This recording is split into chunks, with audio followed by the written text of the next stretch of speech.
What happens when you watch 5 films that people online are calling extremely taboo without knowing anything about them beforehand? I plucked from Reddit the first 5 films that I have never seen that were deemed taboo. And here are the results. Let me tell you, just warning. This is gonna get so uncomfortable. Starting with In the Realm of Senses was a mistake, to say the least, because this is basically softcore. It is. But it was a gap in my film knowledge. I am very aware now, because In the Realm of Senses was so controversial at the time. It was released in 1976, and this French-Japanese co-production is a fictionalized retelling of the real-life story of Sada Abe, a former prostitute in 1930s Japan whose obsessive affair, it ends very dramatically. The film's blend of unsimulated activities, power play, and psychological descent has earned both admiration and condemnation since its premiere, but it also caused such a buzz when it premiered at Cannes Film Festival that they had to do 13 separate screenings. So that's how bad people wanted to see this movie. Honestly, I don't know how anyone sat next to someone watching this movie.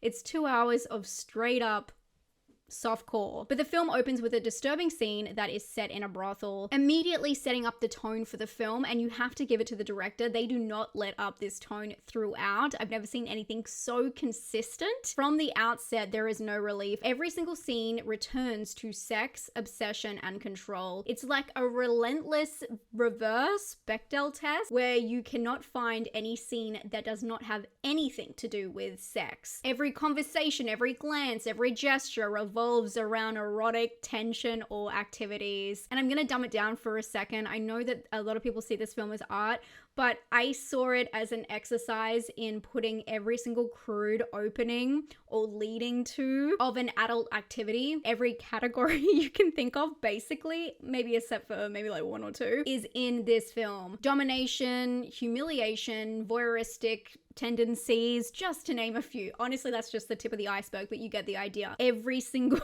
theme, topic, leading to the act, they've covered in this film. And while it makes for a very vibrant film, its 1 hour and 49-minute runtime felt like a challenge at times. But it is interesting because the director Oshima is a major figure of the Japanese New Wave and was known for pushing boundaries. His earlier films like Cruel Story of Youth and Death by Hanging dealt with youth rebellion and political critique. But In the Realm of Senses somehow took a more radical turn towards sexual politics and bodily expression. The production was shot in Japan and the footage was taken to be developed in France. This was to bypass Japanese censorship laws, the ones that particularly prohibit the detailed close-ups of certain body parts.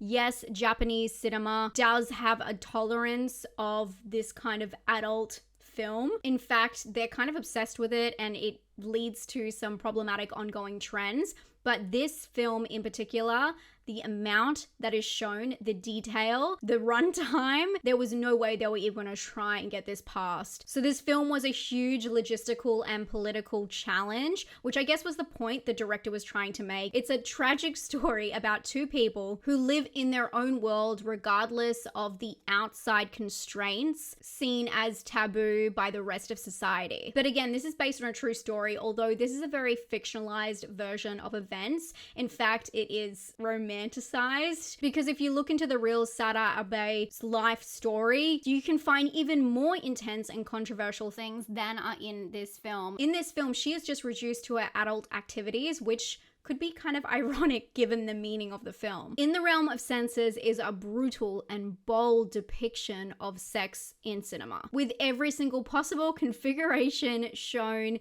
in intense detail. The director's unwavering focus for the film and how we react to it as a society does in fact point out some inconsistencies and hypocrisies that censorship holds, especially within Japan.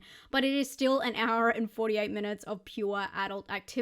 But it does have a very brutal ending, so I'm glad I held on for that. I'll give you this. I'll never forget this film.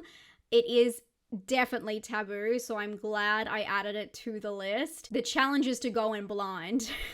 And Nothing could have prepared me. And with that note, let's talk about Spanking the Monkey. And honestly, I wish this title was the focus of the film. After I tell you about what happens in this film, you'll wish it was too. I try not to spoil too much in this, just in case you want to watch them for yourself, but I will be talking about the themes throughout.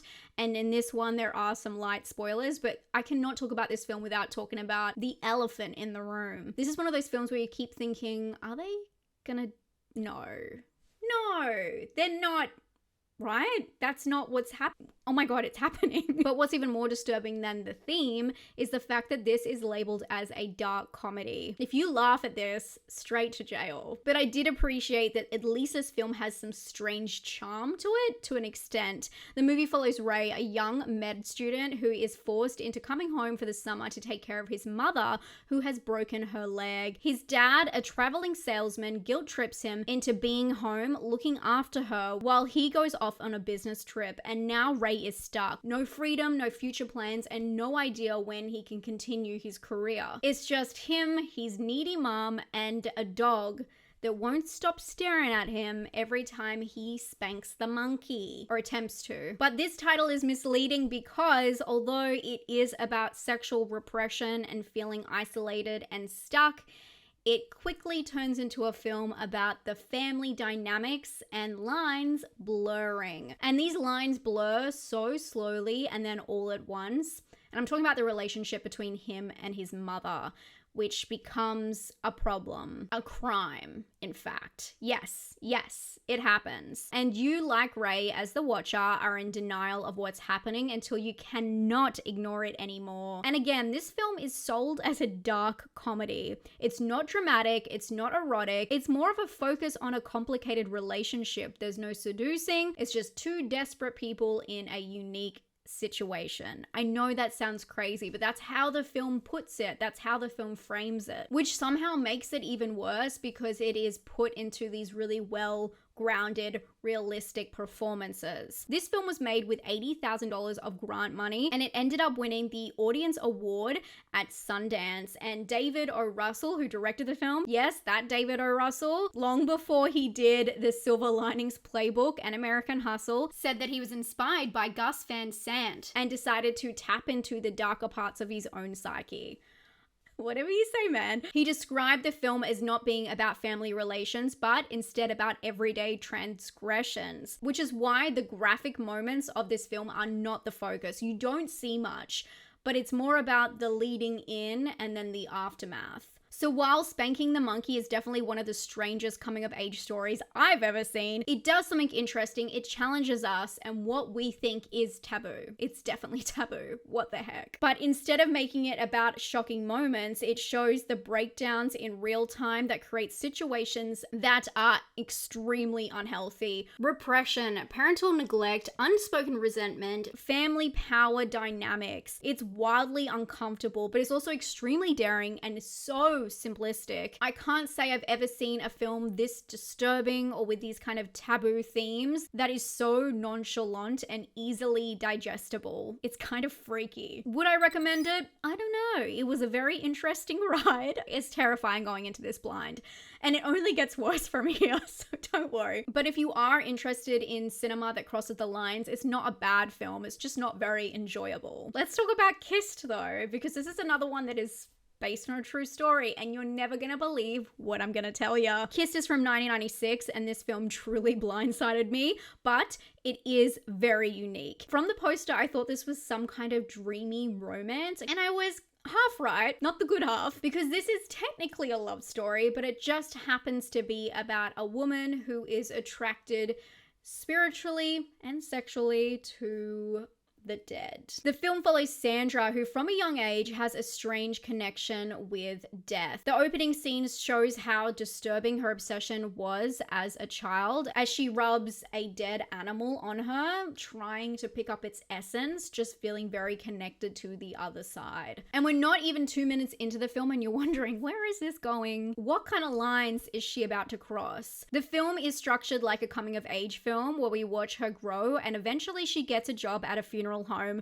where she can take her obsession to the next level. But the thing about this film is it never feels overtly exploitative, which I know sounds insane, and I do have kind of a drawback to this, but as a whole, especially at the start, it does not feel that way. Because Kiss plays like a soft-focused Bildungsroman film. It's about Sandra finding her place, finding out who she is in a world that was not built for her. Only she's into corpses. What's wild is that this film is tender and it's shot with such warmth and delicacy. You almost forget what you're watching. It's not gory or shocking in a typical way. It's dreamy and poetic even, like a spiritual awakening, but again, with cadavers. Because although she's getting gratification from her activities, she also feels a bond with the other side. It's not just a sexual outlet or a kink. It's a really strange experience for the viewer. The director Lynn Stopkwich said she wanted to take the judgment out of it. It's not about the act as much as it's about desire or about being misunderstood, about a girl that understands this powerful, bizarre thing inside her. And Molly Parker, who plays Sandra, somehow pulls off a performance that's both eerie and innocent. She's not a monster. In fact, if anything, this is where I think the film might be a little bit problematic, other than the obvious. They flip her whole look, her whole stereotype into this virgin, softly spoken goddess. She's overtly feminine and disturbingly sincere. And I have to say, this was very intriguing from the start. I was very interested to see or follow her character and find out what the overarching story, what is the arc, what is she gonna go through? And it's not a long film, it runs for 80 minutes. And the crux of the story comes when she is a full-grown woman. She is established in her identity, job, and life. And an outsider has just learned her secret. But unfortunately, this is where I feel like the wheels fall off of the story, because it's such a unique setup and they have turned her into this interesting figure that the gaze very much changes quite quickly, and she becomes a lot more of the virgin goddess that I spoke about before. She becomes the object of someone else's desire. And I think it changes her from owning what's happening to her to becoming the manic pixie dream girl in the worst way possible. The film's setup is so intriguing but has no place to go and resorts into falling back into normal, predictable movie tentpoles. But after some research, this does make a lot of sense because I found out she is real. This is based on a real person. The infamous Karen Greenlee, a woman who was convicted of stealing a hearse and having relations with, someone inside. And she is known as the best modern practitioner, this is a quote, by the way, of necrophilia. But although the character is based on her, just a little bit of research I could do quickly showed how different her story really is from the archetype in Kissed, which is likely why the story, setting, and character is so unique, because it's pulled from a real-life story that made headlines, although that's pretty much where the intrigue ends. Sadly, although this one does have another taboo kind of ending, it is very predictable. I think that this one still has a place, and I think a lot of you guys would like it as kind of like a cult classic weird film. It gives very much May or American Mary, but with the unique aspects of this story, I was kind of disappointed. It had an incredible setup, but lacked an actual story. You need a well-rounded script, not just a concept. But I was challenged by the next one because I didn't realize how good I had it with that film, which is crazy to say. I'm aware everything I'm saying sounds... Yes, because The World of Kaneko was next. This is a 2014 Japanese thriller directed by Nakashima Tetsuya. Sorry, that pronunciation is awful. But this is the same director behind Confessions. This film is just not as cohesive or coherent. It's violently stylish to the point of chaos. It is an over-sensory nightmare, I'm warning you. And it's also truly confusing with its timeline, but if you surrender to that, if I'm letting you know before you watch it, and letting you know that all will be revealed and it will make complete sense at the end, I think it will be a lot easier to digest. But it doesn't mean it won't rot your brain and break your heart, because it will definitely do that. This film is based on the novel Endless Thirst, and while the Japanese title translates to just Thirst, the English title nods to Alice in Wonderland, which becomes a reoccurring, disturbing reference throughout. Think a girl falls into a rabbit hole, but this one is lined with substance abuse, violence, and human trafficking. And when I say girl, I'm saying school-aged girl. The film follows a corrupt man who is trying to find his estranged daughter, who who has gone missing. And now he goes on a wild, messy investigation through her old life. The film takes place in the present and in the past, and I do want to say, hot tip,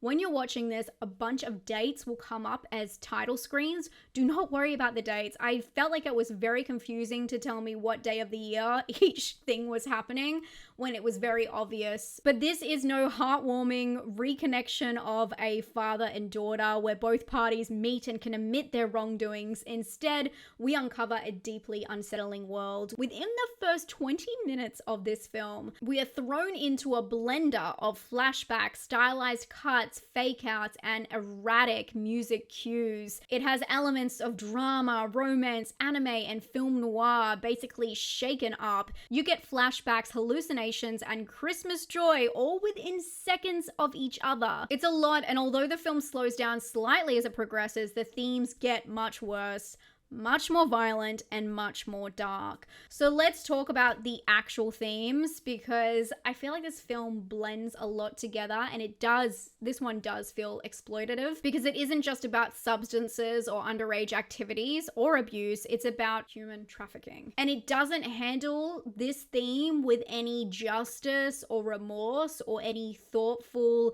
lesson. There's no closure, it's just shock value for shock's sake, which honestly, I seek films like this out, so I am not blaming anyone. I like watching disturbing cinema for the sake of seeing how these things play out, but I do feel like this film was just intended for a disturbing ride and not really to say anything. The violence in this film is relentless and sometimes just unnecessary. There are so many scenes and almost an added layer about the man we're following, the protagonist, and his relationship with his ex-wife that is just unnecessary to further the plot or progress the movie. And I feel like the real intense moments, things you see that are meant to be kind of reveals, they desensitize us so much that these additional scenes of violence and layers of assault, they're just unnecessary and they take away from the key points and shock moments of the movie. It's definitely the most graphic film on this list, and if that's what you're after, it will deliver, but it leaves you wondering, was the ride worth it? For me, it was a one and done, but also a very good nugget of information if I ever want to do a disturbing Japanese horror iceberg of my own. Wink, if I could wink. But with its mixed theme and so much going on, and then the attempt to replicate a dark Alice in Wonderland, which we've seen so many times before, I felt like it threw so much at the wall and it was so unfocused that when the twists come in or the reveals, it just doesn't land as hard as it should. It should have toned down some of the other violent aspects and really just let the taboo nature speak for itself, because it is very taboo. And I think it's the juxtaposition of the characters and what they're capable of that are really terrifying. So when you see this in a super disconnected stylization, it takes away from any realism and makes it feel cartoon or a graphic novel. It's not, but it is so over the top and exhausting to watch that you kind of zone out a little bit. And these are very serious topics, so it would be nice to have something in there to, really hold you there, or for it to be more memorable and less kind of fast-paced and rushed through. But I saved the hardest one to watch till the end, and this was not on purpose. I'm actually going through this in the order that I watched them. I took notes as I was watching them. And this next film, nothing could have prepared me. And I'm going to sound really silly because a lot of you probably know this film. It's The Night Porter. And if you've seen this movie before, I know you let out a collective sigh. Never in my wildest dreams would I have seeked this film out if I knew what it was about. It is truly the definition of taboo. And even though I resisted it at first, it is so well constructed and the acting is flawless. It stuck with me and it's buried its way into my skin. I only watched it yesterday. And I think I'll be unpacking the meaning behind it for a very long time. This had a profound effect on me. It's definitely problematic. It is known as one of the most controversial films of all time. I had never even heard of it, which is so crazy now to say. But I really think that this film is the point of dark cinema. This film, directed by Liliana Cavani, is a psychological erotic drama from Italy. It stars Dirk Bogarde and Charlotte Rampling, and it is a woven story of obsession, guilt, and sadomasochistic intimacy between a former SS officer and a Holocaust Survivor. Set in 1957 Vienna, the story follows Max, a former SS officer who is now a hotel night porter, and his new reality is shattered when he realizes that Lucia is staying in the hotel, a woman that he once tormented and had a relationship with when she was a person at his concentration camp. In this film, their twisted past reignites, and what unfolds is a blend of flashbacks, relations, and psychological warfare. This isn't just a story about their dynamic, clearly it's changed, but it reveals the truth of their dynamic and their relationship. It is not what you think at first, because although their dynamic and relationship is born from violence, it morphs into a kind of a forbidden passion, one that's deeply rooted in their dynamics and trauma. Because Max, when he was an officer, he ended up protecting her. But also, and the main part of it, is that their relationship was very sexual. It was a strange power play of dominance in the wake of a historic, devastating crime on humanity. In this film, we don't just watch how their past unraveled and flashbacks, but we watch them retreat. They get back together, retreating into their past and reenacting a modern retelling of their relationship and how their power dynamic has shifted. It is super complicated because now obviously things have shifted again and their sick, toxic dynamic is reborn in a new world. But with all of the problematic tones in this movie, the filmmaking itself is a feat. Just the cinematography alone, the past is painted in this green tinge, haunting and surreal, while the present creeps in with this sickly normalcy. The cinematography itself is super interesting, but one of the most shocking aspects of the film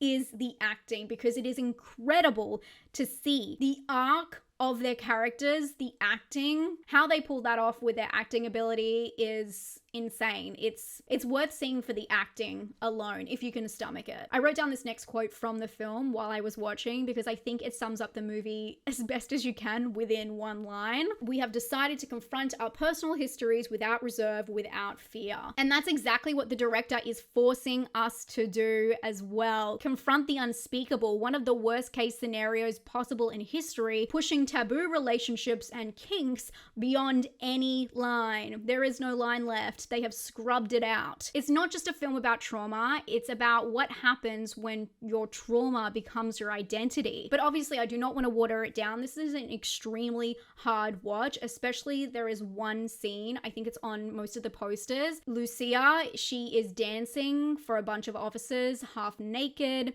wearing their outfit. It is so confronting, and then what happens at the end of the scene is, you will not guess, it's not actually anything sexual, but it was really alarming. It really plays this game where she forgets who she is and where she is sometimes.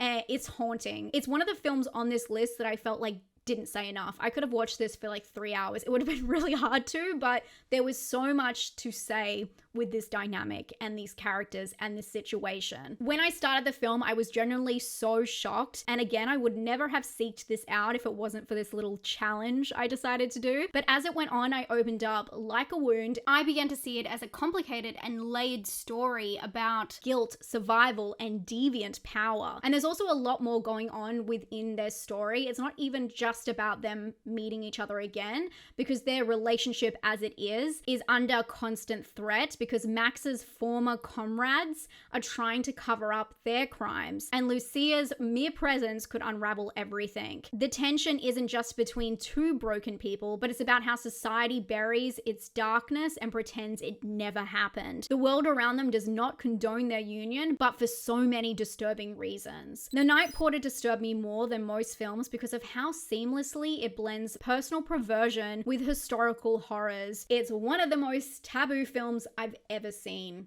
hands down. Thank you, Reddit. Thank you so much. If you enjoy videos like this, please subscribe to this channel. I talk about horror movies, I talk about thrillers, and I talk about disturbing movies, dark cinema, as I like to call it. Thank you so much to my Patreons for making this video possible. I don't know what YouTube's gonna think about it, so thank you so much for letting me create these videos. If you want to check out other videos like this, here are some lists for some disturbing movies. Since you are here, you probably will like that kind of stuff. If you made it this far, please drop a moon emoji or just type something about the moon in the comments below. It'll be our little secret wink at each other. I hope you enjoyed this video. It was a really hard one to make. Stay safe and stay spooky. Bye, friends.